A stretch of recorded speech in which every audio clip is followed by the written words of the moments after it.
আসসালামু আলাইকুম ভিউয়ার্স, আমি গুলনার মাহজাবিন গুলনার্স কিচেন বিডি থেকে আপনাদের সবাইকে স্বাগতম জানাচ্ছি। আজ আমি আপনাদের জন্য নিয়ে এসেছি পুর ভরা আলুর চপ। তো চলুন শুরু করা যাক। পুর তৈরির জন্য এখানে কড়াইতে আমি অল্প একটু তেল দিয়ে দিচ্ছি।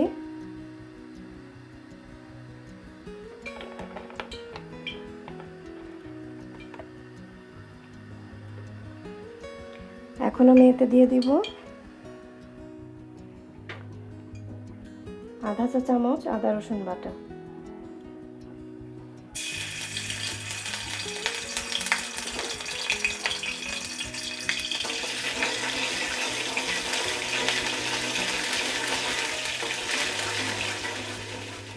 দিয়ে দিচ্ছি 4/1 চা চামচ হলুদ গুঁড়া, আধা চা চামচ মরিচ গুঁড়া,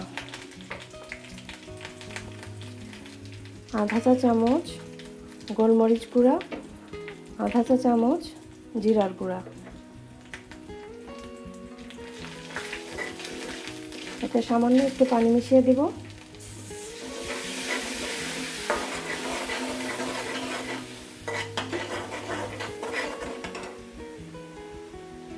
আমি এখানে আধা কাপ পরিমাণ মুরগির মাংসের কিমা নিয়েছি।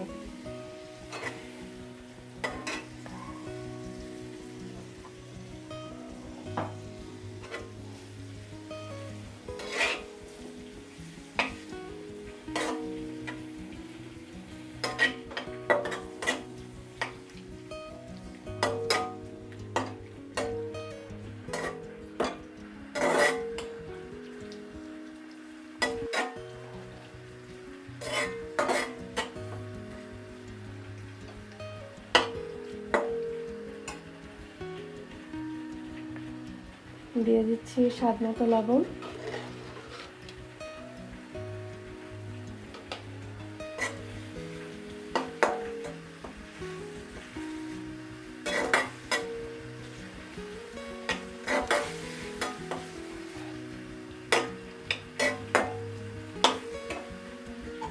আর দিচ্ছি আধা চা চামচ গরম মশলা গুঁড়া।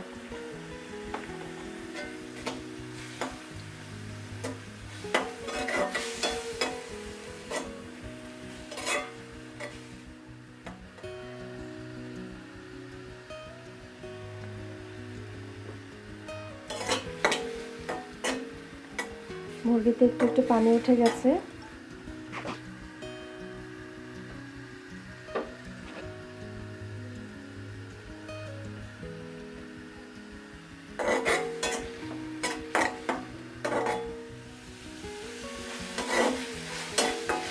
এই পর্যায়ে এসে আমি এখানে অল্প একটু পরিমাণ পানি দিয়ে দেব।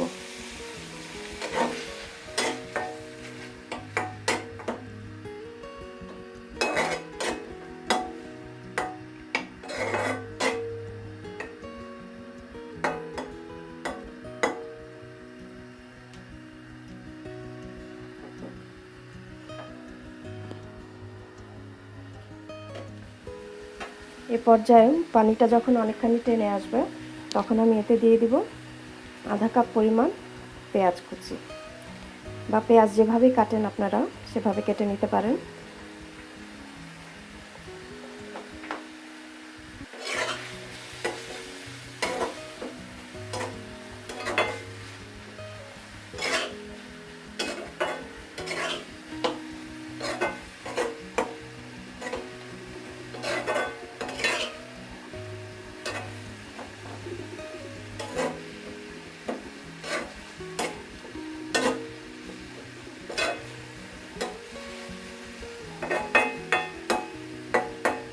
এখন আমি এটা ঢেকে দেব।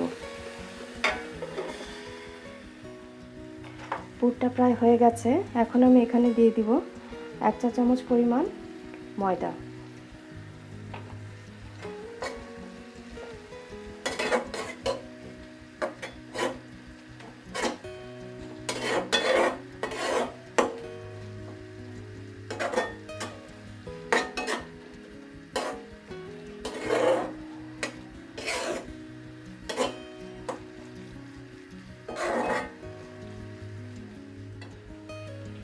পুরটা হয়ে গেছে, এখন আমি এটা ঠান্ডা করে নেব।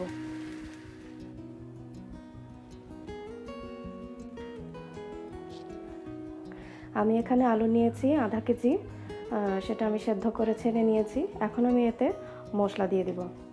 এখানে আমি 1 চা চামচ, 1.5 চা চামচ চিলি ফ্লেক্স, আধা চা চামচ গোলমরিচ গুঁড়া,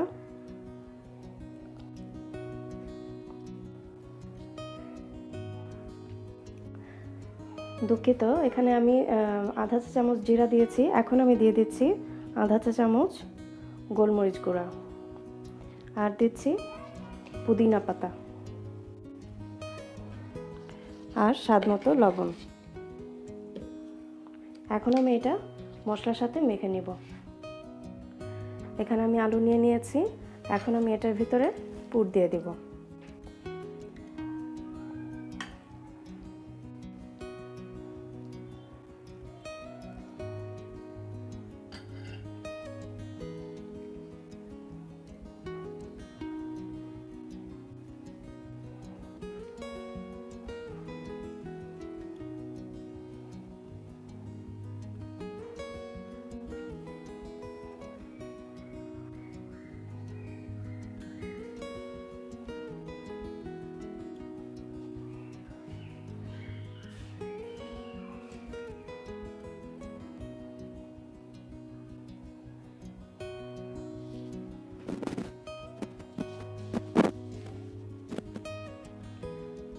এখন আমি এটা ডিমে দিয়ে দেব। ডিমে ডুবিয়ে আমি বিস্কিটের গুঁড়ায় ভরিয়ে নেব।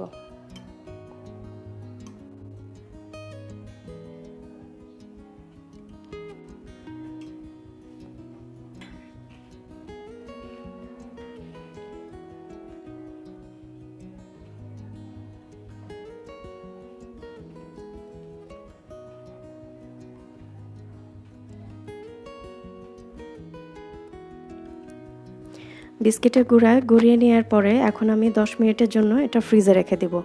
ফ্রিজ থেকে বের করে 10 মিনিট পরে আমি এটা ভেজে নিব। 10 মিনিট হয়ে গেছে, এখন আমি চপগুলো ভেজে নিব। এখানে আমি কড়াইতে তেল দিয়েছি, এই তেলে এখন আমি এগুলো ভেজে নিব।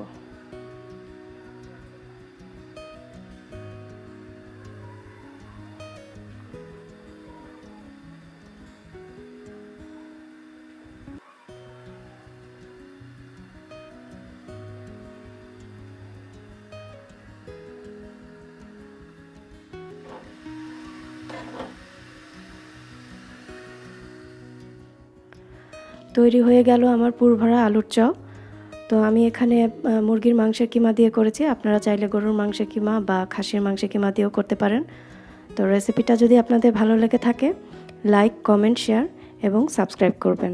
ভালো থাকবেন। আল্লাহ হাফেজ।